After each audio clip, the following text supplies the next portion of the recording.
Hi everyone, in the previous lecture we read about electrode potential. Today we will discuss about the dependency of electrode potential. Dear student, हम लोगों ने पिछले lecture में electrode potential के बारे में पढ़ा था।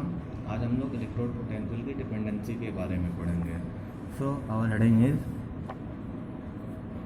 Dependency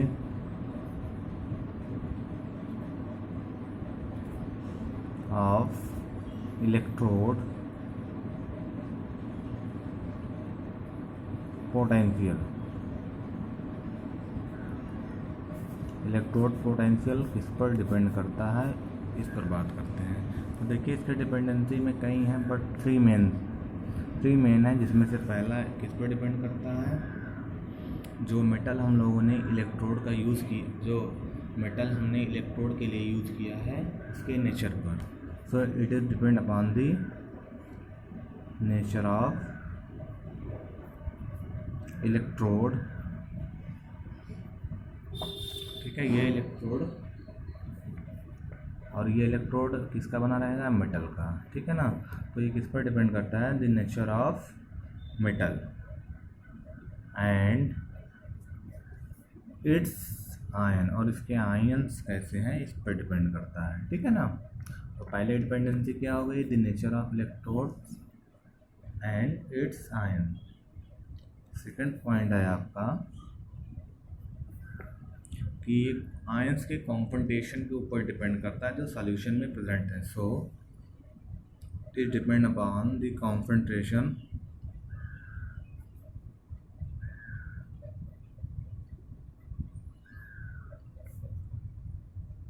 of the ions which present in the solution। ये क्या करते हैं, आयंस के कॉन्फेंट्रेशन के ऊपर डिपेंड करते हैं जो सॉल्यूशन में प्रेजेंट होते हैं। And the third point is temperature पर, it depend upon the temperature. ठीक है। तो यही थ्री डिपेंडेंसी मेन है, जिसमें से आपका पहला होगा nature of metal and its ion, second concentration के ऊपर, and third is temperature. Now we will discuss about standard electrode potential.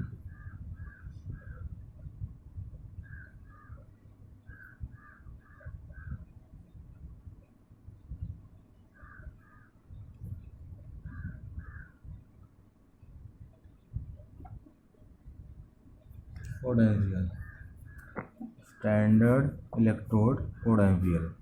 अब देखिए स्टैंडर्ड इलेक्ट्रोड पोटेंशियल की बात करें तो आप इलेक्ट्रोड पोटेंशियल जानते हैं, ये क्या होता है, it is the tendency to gain और loss of electron which is connected state in this solution, in its solution. जो हमारा इलेक्ट्रोड पोटेंशियल होता है, ये क्या होता है, ये एक टेंडेंसी होती है जो इलेक्ट्रॉन को लूज और गेन के ऊपर डिपेंड करता है। बात हो रही स्टैंडर्ड पोटेंशियल की, तो स्टैंडर्ड पोटेंशियल बस इतने होता है, जो हमने इलेक्ट्रोलाइट का सॉल्यूशन क्रिएट किया था उसकी मोलरिटी 1 मोल होनी चाहिए। अगर 1 मोल उसकी क्या हो रही है, मोलरिटी हो रही है, तो आप इसको और इसके साथ टेम्परेचर क्या होना चाहिए, 298 केल्विन पर। मोलरिटी सॉल्यूशन की 1 मोल हो एंड टेम्परेचर 298 केल्विन हो, तो इसे क्या बोलेंगे, इलेक्ट्रोड पोटेंशियल बोलेंगे। So we can say that when the electrode in 1 mole solution and the temperature is kept at 298 Kelvin, then the electrode potential is called standard electrode potential। ठीक है ना। ये तो नॉर्मल बात हो गई है लिक्विड में, बट यही अगर गैस स्टेट में आ जाता है, इन गैस, तो गैस में आपको एक और ऐड करना पड़ जाएगा फैक्टर, वो होता है प्रेशर। और प्रेशर कितना होना चाहिए, 1 बार होना चाहिए। ठीक है ना। प्रेशर 1 बार होना चाहिए, और 1 बार अगर प्रेशर हो रहा है 298 केल्विन पर, तो आपका स्टैंडर्ड इलेक्ट्रोड पोटेंशियल हो जाएगा। तो स्टैंडर्ड पोटेंशियल इलेक्ट्रोड के लिए बेटा हमको 3 फैक्टर चाहिए आपको, मोलरिटी, टेम्परेचर एंड प्रेशर। ठीक है ना। And the molarity of solution is 1 mole, temperature 298 Kelvin and the pressure is 298, sorry pressure 1 बार होना चाहिए, ठीक है, इतनी चीज़ होनी चाहिए। अब ये हो गया स्टैंडर्ड इलेक्ट्रोड पोटेंशियल के बारे में। देन आपका आता है सेल से रिलेटेड सेल पोटेंशियल।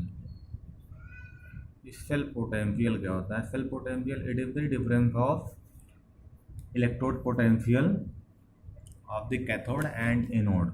जो हमारा सेल पोटेंशियल होता है ये डिफरेंस होता है it is the difference between cathode and anode, ठीक है ना, ये डिफरेंस होता है। So we can say that the cell potential is defined as the difference between the electrode potential of the cathode and anode. So we can say that if cell potential is denoted by E naught cell, cathode is denoted by E naught cathode and anode is denoted by E naught anode, then we can write this E naught cell is equal to E naught cathode minus E naught anode। इतनी चीज़ें होनी चाहिए, ठीक है ना। हम इसी से आप कह सकते हैं सेल पोटेंशियल को कि the cell potential is defined as the difference between the electrode potential of the cathode and anode. अब जो सेल पोटेंशियल होता है इसे हम लोग सेल वोल्टेज भी कह सकते हैं, पोटेंशियल को वोल्टेज कह सकते हैं, सेल वोल्टेज, ठीक है ना। और शॉर्ट में दिखाना चाहें तो EMF से डिफाइन कर सकते हैं। अब सपोज देखिए हमारे पास फार्मूला क्या है, हमारा फार्मूला है E naught cell is equal to E naught cathode minus E naught anode. ये फार्मूला हमने आपको दे दिया value E naught Zn di positive half cell Zn is equal to -0.76 volt, ये एनोड पर है। और हमने फिर दे दिया आपको E naught Cu di positive oblique Cu is equal to point plus 0.34 volt at cathode. ये वैल्यू फिक्स्ड होती है। अब इन दोनों वैल्यू का यूज़ करके आप E नॉट सेल निकाल ही सकते हैं, इट मीन सेल पोटेंशियल का। तो सेल पोटेंशियल का जो फार्मूला है हमने लिख दिया है, सिर्फ वैल्यू आप पुट कर दीजिए। E naught cell is equal to E naught cathode कितना है 0.34 वोल्ट है, माइनस एनोड कितना है 0.76 पॉइंट से, देखिए इतना माइनस होता है, ठीक है, E naught cathode minus E naught anode, तो इतना हुआ माइनस ये रहा, और फिर माइनस आपका ऑलरेडी एनोड नेगेटिव में है तो आप नेगेटिव में इसको रख दीजिए। देन माइनस माइनस पॉजिटिव हो जाएगा 34 वोल्ट प्लस 0.76 वोल्ट, दोनों ऐड कर देते हैं। ऐड करेंगे तो आपको कितना हो जाएगा 6 4 10 7 3 9 1 10 0 0 1 डेसिमल, इतने वोल्ट आपके हो गए, ठीक है ना। सॉरी एडिंग गलत हो गया है, 6 4 10 7 3 10 1 11 होता है। तो ये E नॉट सेल की वैल्यू आ गई। तो E naught cell is equal to 1.1 volt, ठीक है। यहाँ पर इस सिचुएशन में जो सेल पोटेंशियल है वो क्या होना चाहिए आपका 1.1 वोल्ट होना चाहिए, वो भी पॉजिटिव साइन में, ठीक है, क्योंकि सारे ऐड हो गए हैं।